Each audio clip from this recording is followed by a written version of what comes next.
জেনেভায় ইরান যুক্তরাষ্ট্র পারমাণবিক কর্মসূচি আলোচনায় গুরুত্বপূর্ণ অগ্রগতির কথা বললেও চূড়ান্ত কোনো সমঝোতায় পৌঁছাতে পারেনি দুই দেশ। তেহরান প্রয়োজনীয় ছাড় দিতে রাজি না হওয়ায় অসন্তোষ প্রকাশ করেন মার্কিন প্রেসিডেন্ট ডোনাল্ড ট্রাম্প। হোয়াইট হাউসের বাইরে সাংবাদিকদের সঙ্গে কথা বলার সময় তিনি বলেন, যুক্তরাষ্ট্রের দাবি অনুযায়ী ইরান এখনও পারমাণবিক অস্ত্র কর্মসূচি থেকে রাজি নয়। সামরিক শক্তি ব্যবহার করতে না চাইলেও কখনো কখনো তা করতে হয়। আমরা এখনো কোনো চূড়ান্ত সিদ্ধান্ত নেইনি। তারা যেভাবে আলোচনা করছে তাতে আমরা সন্তুষ্ট নই। আমাদের কাছে বিশ্বের সবচেয়ে শক্তিশালী সামরিক বাহিনী রয়েছে, এর কাছাকাছি কেউ নেই। আমি চাই না সেটি ব্যবহার করতে, কিন্তু কিছু পরিস্থিতিতে তা ব্যবহার করতেই হয়।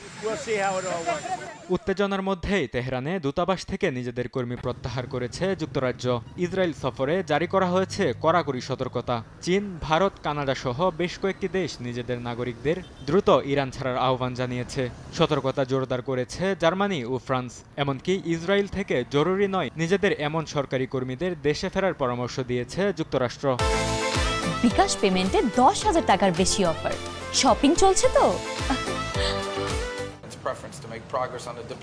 মার্কিন পররাষ্ট্রমন্ত্রী মার্কো রুবিও সোমবার ইসরায়েল সফরে গিয়ে প্রধানমন্ত্রী বেনিয়ামিন নেতানিয়াহুর সঙ্গে বৈঠকের কথা রয়েছে। ইরান সহ আঞ্চলিক বিষয় আলোচনায় অগ্রাধিকার পাবে বলে ধারণা করা হচ্ছে। এদিকে মার্কিন ভাইস প্রেসিডেন্ট জেডি ভান্স বলেছেন, কূটনৈতিক সমাধানই অগ্রাধিকার পাবে, তবে পরিস্থিতি নির্ভর করবে ইরানের পদক্ষেপের উপর। সম্প্রতি মধ্যপ্রাচ্যে বড় সামরিক সমাবেশ গড়ে তুলেছে যুক্তরাষ্ট্র।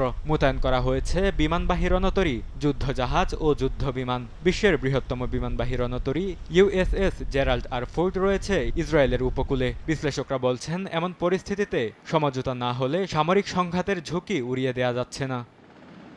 বরকতুল্লাহ, সময় সংবাদ।